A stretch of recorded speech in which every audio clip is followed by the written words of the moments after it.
perkembangan industri batubara terus meningkat. Sebagai perusahaan yang mengkhususkan di rental kendaraan Ford WD, Transcon terus berinovasi. Dengan layanan terluas di seluruh Indonesia, kami terus menciptakan solusi yang menguntungkan bagi mitra kami berdasarkan kepercayaan. Karyawan adalah aset utama. Kami terus meningkatkan kualitas sumber daya manusia. Selama 13 tahun kami menyediakan light vehicle bagi perusahaan nasional dan internasional. Sebagai salah satu penyedia layanan kendaraan dengan level safety, reliability, dan availability di dalam industri tambang dan gas. Dengan capaian yang membanggakan, Transcon siap melakukan ekspansi usaha. Transcon, perusahaan pertama yang memasuki pasar modal melalui Bursa Efek Indonesia cabang Balikpapan dan mendapatkan dukungan penuh dari pemerintah Balikpapan. Transcon dan Paknet juga siap mensupport pembangunan ibu kota baru Indonesia.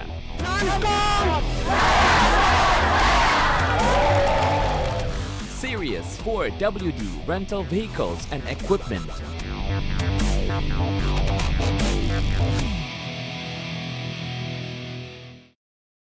Assalamualaikum warahmatullahi wabarakatuh. Selamat pagi Tribuners. Ketemu lagi bersama saya Januar dalam Tribun Kaltim Talkshow.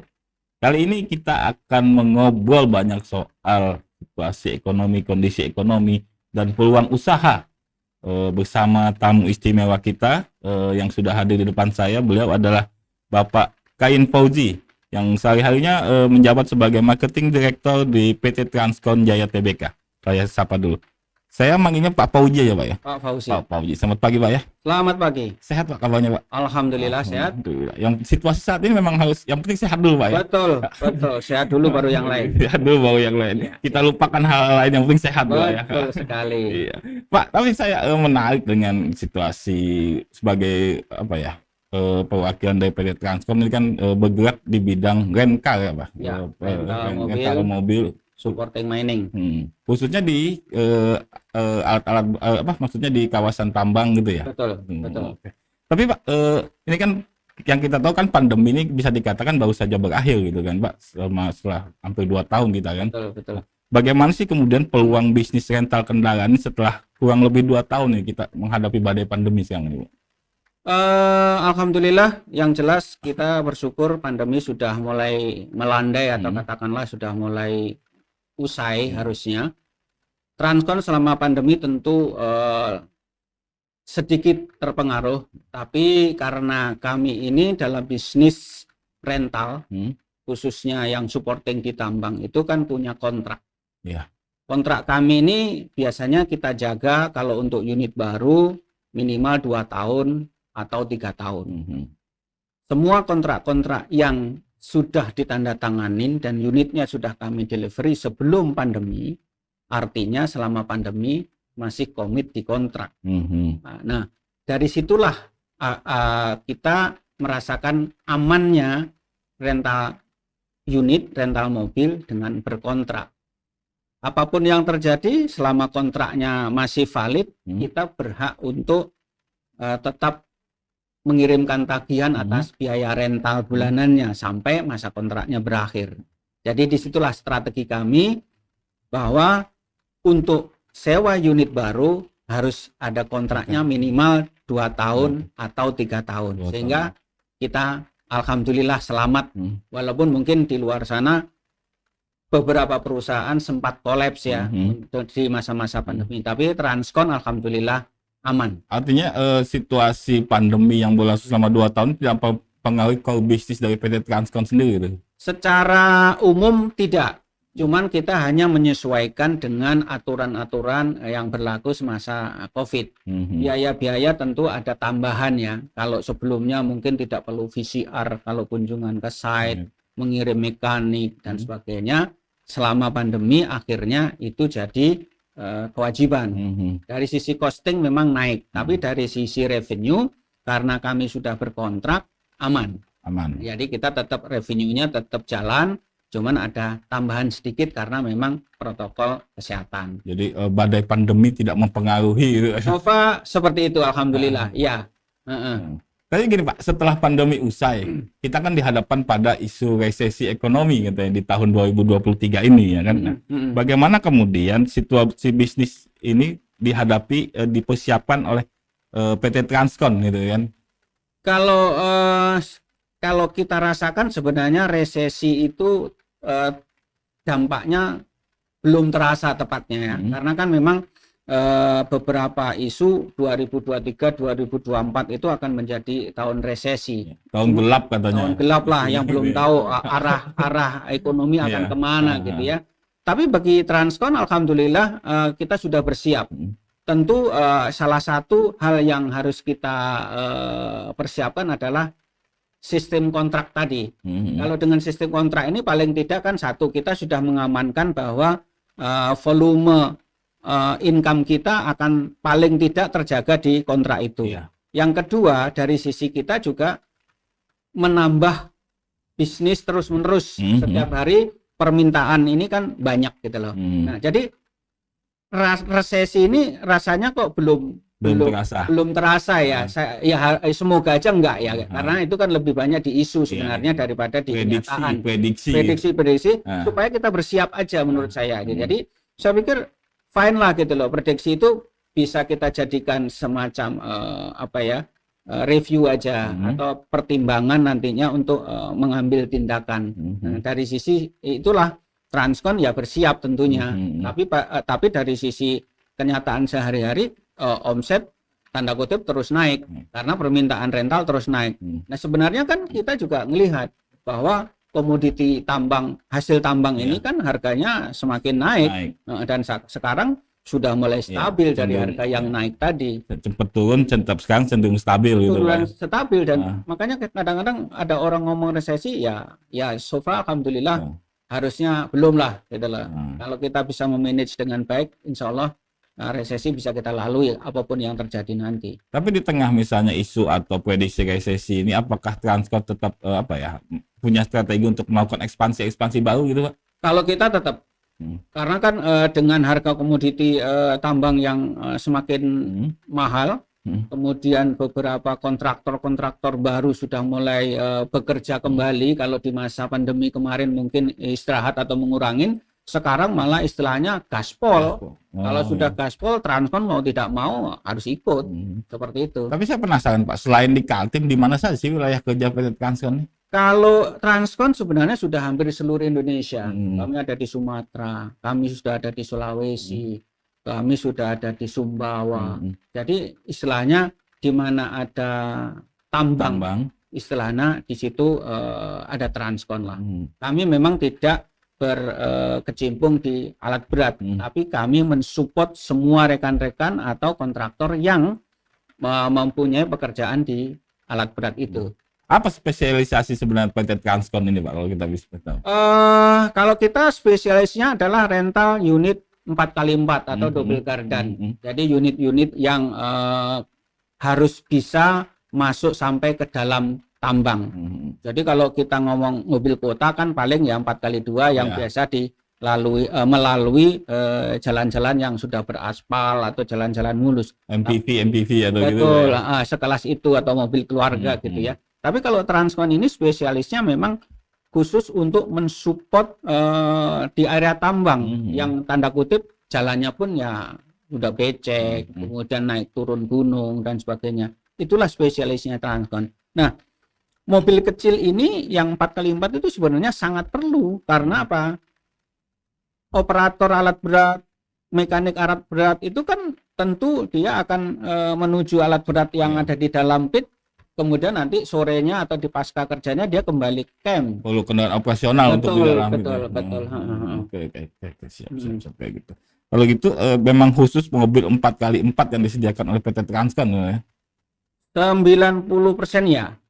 Cuman karena kami ini sudah terikat dengan beberapa loyal customer rental 4x4, kemudian mereka melihat kenapa tidak 4x2-nya sekalian. Rental dari Transkon. Nah, itu adalah nilai plus dari karena kita udah support di tambang, biasanya nanti untuk pekerjaan armada administrasinya, armada yang di kantor pusatnya itu kan paling perlu sekelas 4x2 mobil-mobil operation. Jadi mereka juga minta support dari Transkon. apakah Transcon hanya melayani perusahaan-perusahaan atau melayani pribadi kayak gitu Pak? Selama ini kita masih konsen di B2B. B2B ya. Karena kalau bisnis to bisnis itu kan pertanggungjawabannya lebih mudah. Kalau ada resiko, istilahnya mitigasinya kita tinggal berbicara dengan para pemegang kebijakan di perusahaan. Ya. Kalau personal itu kita kadang-kadang susah untuk mencari kalau terjadi apa-apa. Kan sifatnya mungkin hari ini mungkin dia ada di Balikpapan, kemudian tiba-tiba 3 bulan kemudian kerjaannya pindah, itu susah, agak susah. Tapi ada minimal, misalnya minimal order, kalau kita bahasa minimal order berapa unit kendaraan misalnya. Normalnya untuk satu site atau satu area gitu ya, kita sebenarnya memasang jumlah itu 10. 10 unit ya. Nah. Itu karena begini, setiap 10 unit kami punya kewajiban untuk mendedikasikan satu mekanik. Ya. Termasuk nanti satu unit spare. Berarti itu misalnya sebuah perusahaan menyewa itu bersih dari sisi mekanik dan perawatan tuh sama udah Transcon. Mekanik, spare part, tool itu udah kita siapin. Oke. Pak, PT Transcon ini kan bukan pemain tunggal di bisnis Transcon ini kan sebenarnya. Nah, apa sih keistimewaan yang ditawarkan oleh Transcon? Kalau dari sisi kami tentu kami menawarkan beberapa option sesuai dengan kebutuhan. Kami tidak menawarkan unit yang notabene standar saja. Kadang-kadang kan ada unit yang mungkin customer kita kepingin unit untuk ngangkut bahan peledak misalnya. Berarti nanti modelnya lain lagi. Atau mungkin nanti mobil untuk ngangkut karyawan, tapi khusus langsung ke alat berat atau ke pit. Berarti nanti modelnya berbeda lagi. Jadi dari sisi kami tentu ingin menyesuaikan apapun kebutuhan dari customer bisa kita layani. Itu perbedaannya. Jadi semua tidak standar. Gitu. Oh, jadi ada nilai plus dibanding perusahaan-perusahaan sejenis mungkin Pak ya. Betul.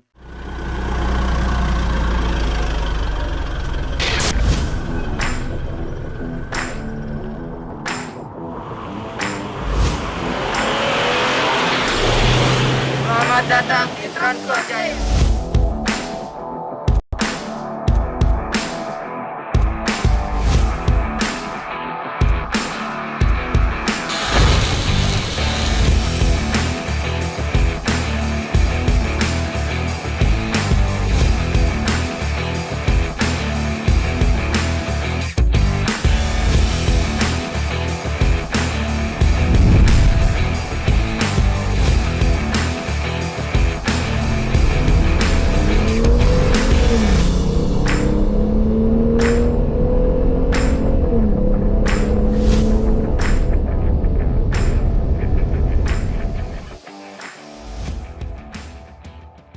Oke Pak, kalau di Kaltim sendiri, misalnya Bapak bisa tunjukkan user pengguna ini perusahaan-perusahaan mana saja sih Pak? Yang jelas perusahaan tambang ya, contohnya mungkin ada di area KPC, di area Berau, ya kemudian ada di daerah Melak, kemudian kita juga ada di daerah Kutai Kartanegara, itu Kaltim ya. Tapi kita sudah sampai ke Adaro kayak di Kalimantan Selatan gitu ya.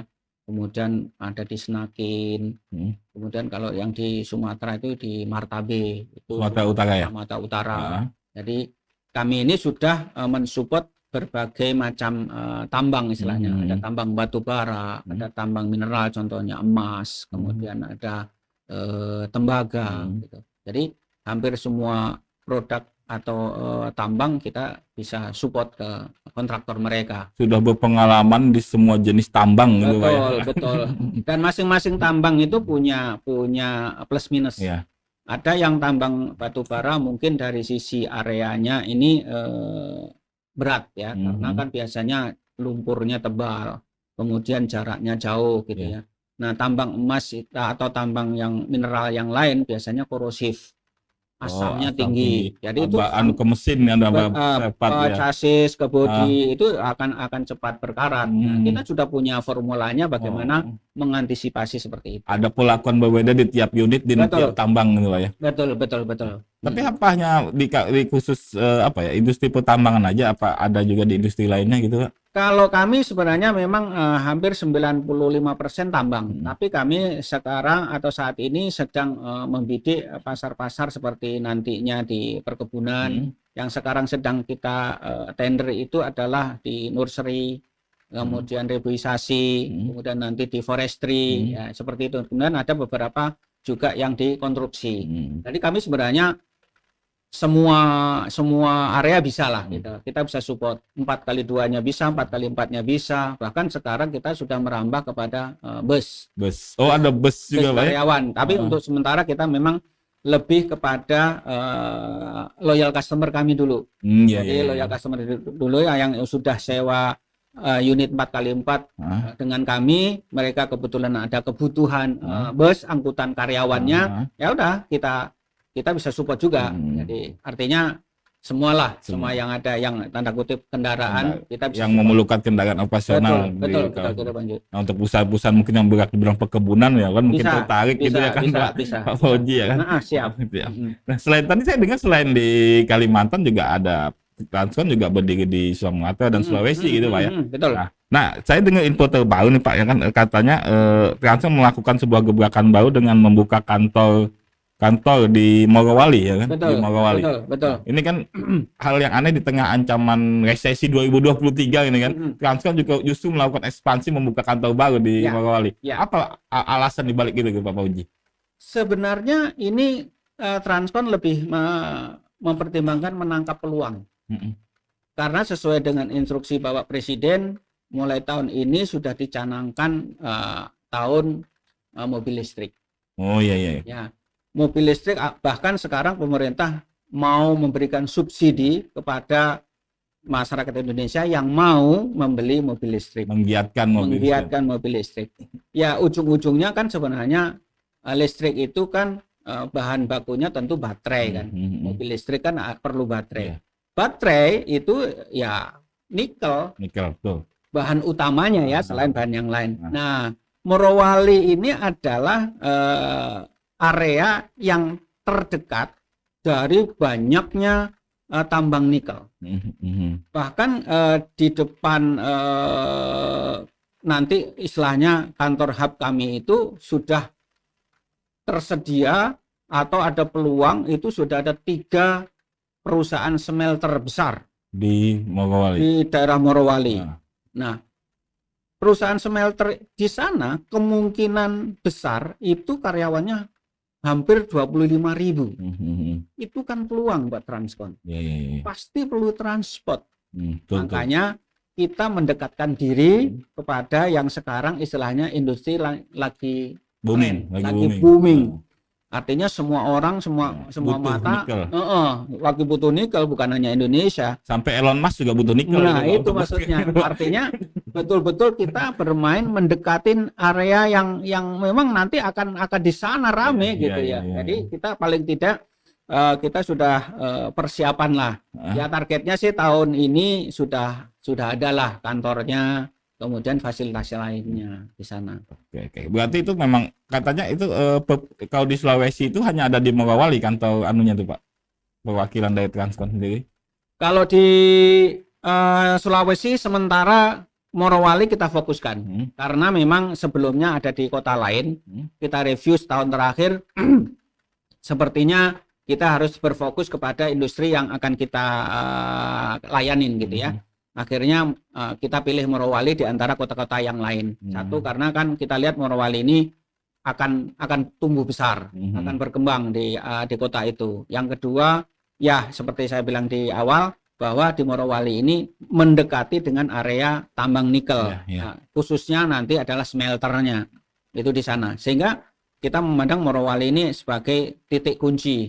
Kalau kita nanti sudah berhasil mengibarkan bendera di sana, harusnya supporting untuk perusahaan-perusahaan nikel bukan hanya smelternya, termasuk tambangnya akan jauh lebih mudah. Tapi bagaimana kemudian Transcon melihat masa depan industri nikel itu gitu Pak, terutama di Morowali gitu kan. Sehingga Transcon berani membuat peluang baru di sana gitu Pak. Yang jelas ya itu tadi dengan adanya himbauan pemerintah untuk mobil listrik, motor listrik, otomatis kan nanti semua mata akan memandang ke sana bahwa bahan baku baterai itu akan sangat-sangat diperlukan, sehingga kita juga harus ikut bermain di sana, ikut terlibat mengambil porsi kuenya lah gitu dari bisnis baterai dari mobil atau motor listrik ini.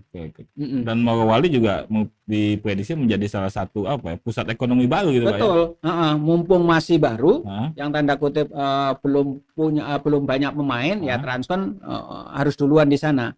Ya kita sebenarnya sudah mensupport beberapa tambang di dekat sana sebelumnya, udah 3 tahun terakhir. Nikel juga Pak ya? Nikel juga, tapi artinya kontraktor tambangnya. Nah sekarang ini kita sedang mengincar pangsa, yaitu di smelternya. Artinya kan lebih harusnya pekerjaannya lebih ringan. Artinya bukan pengalaman baru ketika PT Transcon ikut berkecimpung di dunia pertambangan nikel, Pak ya? Betul. Bukan hal yang baru. Kita udah 3 tahun terakhir sudah ada di sana, tapi bukan smelternya. Kita lebih kepada penambangnya, kontraktor pertambangannya. Sudah punya banyak pengalaman juga sebenarnya 3 tahun. Lumayan. Yang sedikit kita sudah tahu, sudah paling tidak sudah kita mapping lah. Terus fasilitas apa kemudian disiapkan oleh PT Transcon di Morowali sana gitu? Plan pertama pasti kantor perwakilan. Nanti akan kita bangun juga workshop di sana. Termasuk nanti pasti marketingnya, kantor marketing, kemudian workshop, kemudian office-nya akan kita jadikan satu, sehingga semua supporting rental itu bisa ditangani di satu titik aja. Itu nanti. Termasuk nanti tentu ada juga gudang spare part juga untuk mensupport di unit-unit kita di area smelter. Jadi lengkap paripurna sebenarnya. Betul. Ya kita ngomong istilahnya workshop cabang lah gitu lah. Artinya karena nanti ke depannya akan jadi kantor cabang kan, sehingga semua atribut yang ada di kantor pusat bisa diwakilkan di kantor cabang itu. Sejauh ini apakah sudah menjalin kerjasama dengan smelternya sendiri apa gimana? Beberapa kontraktornya smelter sudah. Kita sudah support ke beberapa kontraktornya yang smelter itu. Sudah.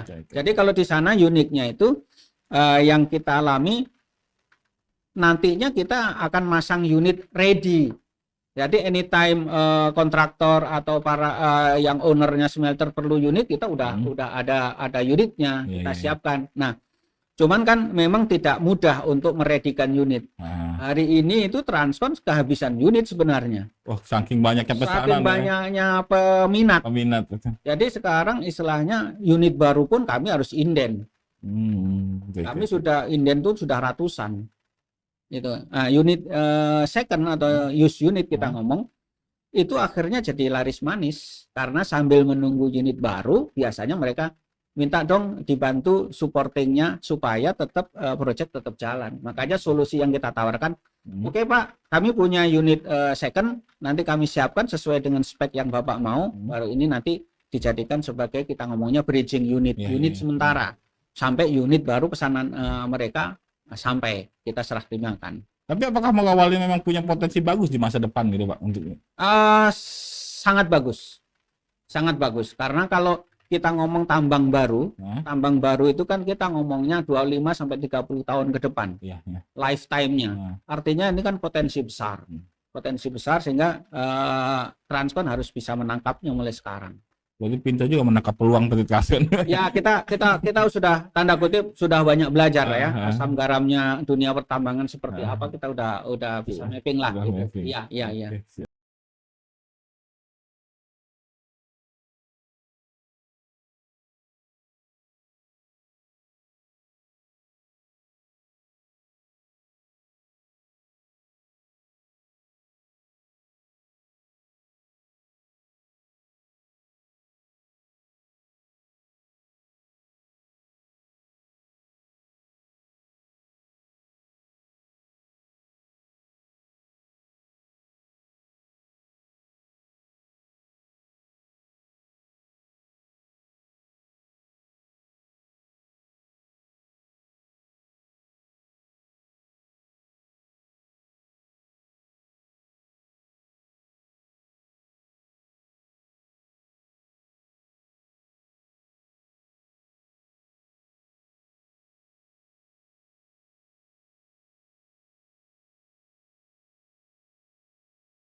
apakah ada rencana lagi PT Transcon melakukan ekspansi di daerah-daerah lain gitu?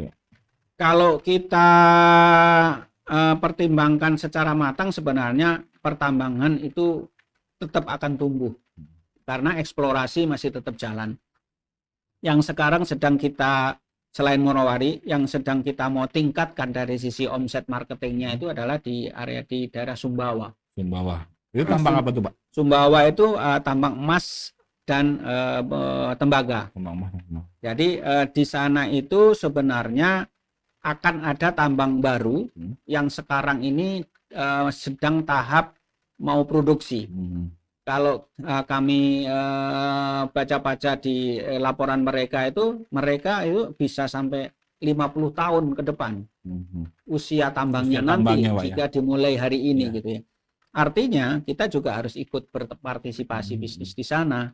Yang existing sekarang yang kami support memang itu tambang lama, tetapi mereka juga punya pit atau cadangan baru. Dan mereka juga masih 30 sampai 40 tahun lagi. Baru ada kutip kemungkinan habis gitu ya. Artinya kan peluangnya masih tinggi. Dan kami memang contoh di Sumbawa kami sudah ada 150 dan target kami sih akhir tahun ini bisa 2 kali lipat. Totalnya di sana.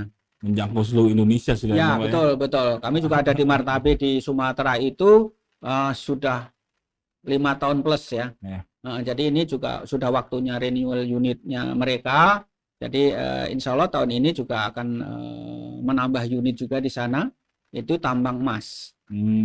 Jadi portofolionya lumayan. Ada batu bara, ada emas, ada tembaga. Artinya sudah berpengalaman, seperti saya bilang ini sudah berpengalaman segala macam tambang sebenarnya. Iya, betul. Mungkin nanti Transcon mungkin targetnya mungkin setiap ada tambang situ ada logo Transcon gitu. Betul. Itu impian kami. Di mana ada tambang di situ ada Transcon. Nah, bahkan kami nanti sebenarnya sudah mulai mau berpartner dengan beberapa kontraktor tambang di mana ada perusahaan X, di situ ada Transcon. Artinya kita ngeblend gitu, kita ngeblend. Kita kita betul-betul support dimanapun kontraktor ini ada, Transcon ada di supportingnya, ada di belakangnya. Tapi kalau yang saya dapat informasi katanya Transcon ini berawal dari Kaltim sendiri sebenarnya. Betul, malah dari Balikpapan. Tahun 2002 kita mulai dari. Ya memang awalnya kami masih ingat waktu itu 2002 itu kita masih rentalkan 2 unit. Kemudian naik tambah 7 jadi 9. Kemudian ada lagi tambah 3. Terus akhirnya di tahun 2005 sekitar 2005 itu baru ada orderan lumayan. Satu perusahaan langsung order 60 unit. Nah, dari situ langsung pelan-pelan naik terus sampai hari ini. Nah, di tengah ekspansi Transcon di luar pulau Kalimantan, di luar pulau Kalimantan Timur, bagaimana Transcon menjaga bisnisnya di Kaltim sendiri gitu, Pak? Tentu satu kita tetap menjaga dari sisi supporting. After sales-nya itu adalah sebagai kunci agar nanti mendapatkan customer satisfaction. Kalau customer puas, tentu satu repeat order pasti datang. Yang kedua biasanya promo marketing mulut ke mulut itu pasti jalan. Itu. Kemudian kalau untuk area Kaltim karena ini relatif dekat dengan kantor pusat, itu jauh lebih mudah mengontrolnya. Sehingga kalau ada apa-apa, ada urgent sesuatu yang tanda kutip harus di action cepat, itu jauh bisa kita lakukan hari itu juga. Pergantian apa. Betul. Terutama kalau sebenarnya kan di mining ini yang penting menjaga physical ability, PA unit ya. Unit itu tidak boleh down sebenarnya. Kadang-kadang mereka kerja 24 jam, hanya ganti sopirnya saja. Nah, itu yang harus kita jaga. Selama kita bisa menjaga PA-nya, insya Allah ya kita di repeat order akan datang. Tapi apakah unit-unit dari Transcon juga melakukan istilahnya regenerasi gitu? Unit berapa? Kita normalnya per 3 tahun. Per 3 tahun lah ya. Jadi ada beberapa alasan kenapa 3 tahun. Satu, kalau 3 tahun itu biasanya kilometernya sudah lumayan tinggi. Apalagi kalau dipakai 24 jam. Betul. Yang kedua, biasanya kalau 3 tahun itu dari sisi pembiayaan juga sudah lunas. Ya kan? Yang ketiga, kalau kami melihat adalah dispose value atau penjualan setelah masa kontrak selesai. Usia unit 3 tahun itu rata-rata masih tergolong layak lah kalau dijual masih lumayan harganya dibandingkan 4 plus gitu ya. Mhm. Cuman memang ini tidak berlaku semua. Kadang-kadang ada beberapa unit yang secara fisik kita bisa review, kita bisa cek bahwa unit ini masih mampu untuk disewakan untuk tahun berikutnya, itu kita tetap kita lanjutkan kontraknya. Tentu nanti kita akan turunkan nilai kontraknya, nilai sewanya. Intinya ada jaminan, Transcon menjamin unit yang disewakan itu merupakan yang terbaik. Betul. Kan kita selalu melewati namanya commissioning. Kalau di beberapa tambang itu kan mewajibkan kita recommissioning itu setiap 6 bulan. Jadi setiap 6 bulan mobil kita akan direview, kira-kira ini layak dilanjutkan kontraknya atau harus diganti. Nah ya, hal-hal seperti itu yang kita jaga. Makanya mekanik tugasnya sangat berat. Bagaimana harus menjaga unit itu bertahan sampai kontrak, paling tidak sampai kontrak berakhir. Nah setelah itu masa perpanjangan. Nah masa perpanjangan ini juga harus komit lagi. Cuman memang kita selalu bilang kalau memang unit ini sudah tanda kutip menurut nilai ekonomisnya sudah tidak layak, kita akan advise kepada user sebaiknya diremajakan. Seperti itu. Artinya ada jaminan quality untuk user gitu Pak ya, ketika menyewa unit dari Transcon. Betul, karena kan memang produksi itu tergantung supportnya kan. Kalau supportnya nanti bagus, produksi juga sesuai target kan gitu. Artinya meet the target. Apalagi kalau sudah melampaui target gitu loh. Itu akan sangat bagus buat bisnis gitu. Siap. Pak, terakhir Pak, mungkin tentang rencana-rencana Transcon di masa depan seperti apa? Kalau dari sisi kami tentu menyambut baik dengan IKN.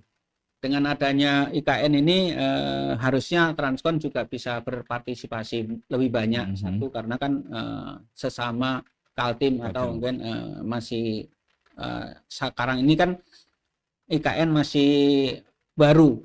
masih konstruksi. Apalagi artinya, ada perintah dari presiden untuk lokal ya kan. Betul, makanya kita mencoba menjalin komunikasi dengan stakeholder yang ada di sana, bagaimana Transcon juga bisa berpartisipasi mensupport pembangunan IKN itu. Sebenarnya yang lain tentu di luar dari IKN yang seperti saya bilang di awal, kita akan ke forestry, kemudian ke perusahaan-perusahaan mungkin nanti perkebunan pelan-pelan. Tapi memang treatmentnya memang masing-masing lini bisnis itu berbeda. Kalau pertambangan seperti ini, forestry seperti ini, konstruksi seperti ini, jadi kita harus pahamin dulu, karena kan punya culture yang berbeda. Tapi di garansi jaminan itu garansinya bahwa unitnya unit terbaik gitu ya. Betul. Makanya kan kami seperti saya bilang di awal, kami ini selalu menyediakan spare car juga atau mobil pengganti jika ada masalah dengan mobil yang mereka sewa gitu. Yang seperti itu agar pekerjaan mereka itu tidak terganggu hanya gara-gara ya itu tadi supporting unitnya gitu, supporting kendaraan. Jadi ekspansi lagi untuk ke IKN ini kita. Ya, ini dalam waktu dekat itu yang sudah di depan mata sebenarnya kan gitu. Bagaimana kemudian perusahaan lokal juga ikut berpartisipasi gitu. Betul Bang. Siap. Pak Fauji, terima kasih banyak atas bincang-bincangnya hari ini Pak Fauji. Terima kasih kembali. Semoga Transcon terus berjaya. Amin. Melebarkan sayapnya, bahkan seperti cita-cita di mana ada tambang di situ ada logo Transcon gitu Pak ya. Siap, amin. Terima kasih. Siap. Pak Fauji sekali lagi terima kasih, sehat selalu Pak. Sehat selalu juga. Oke. Tribuners, itu tadi bincang-bincang menarik kita dengan Pak Fauji, Marketing Director PT Transcon Jaya Tbk. Kita akan jumpa lagi di Tribun Kaltim Talk Show selanjutnya dengan bahasan-bahasan yang menarik terkait dengan kondisi ekonomi dan situasi ekonomi di Indonesia secara umum dan Kaltim secara khusus.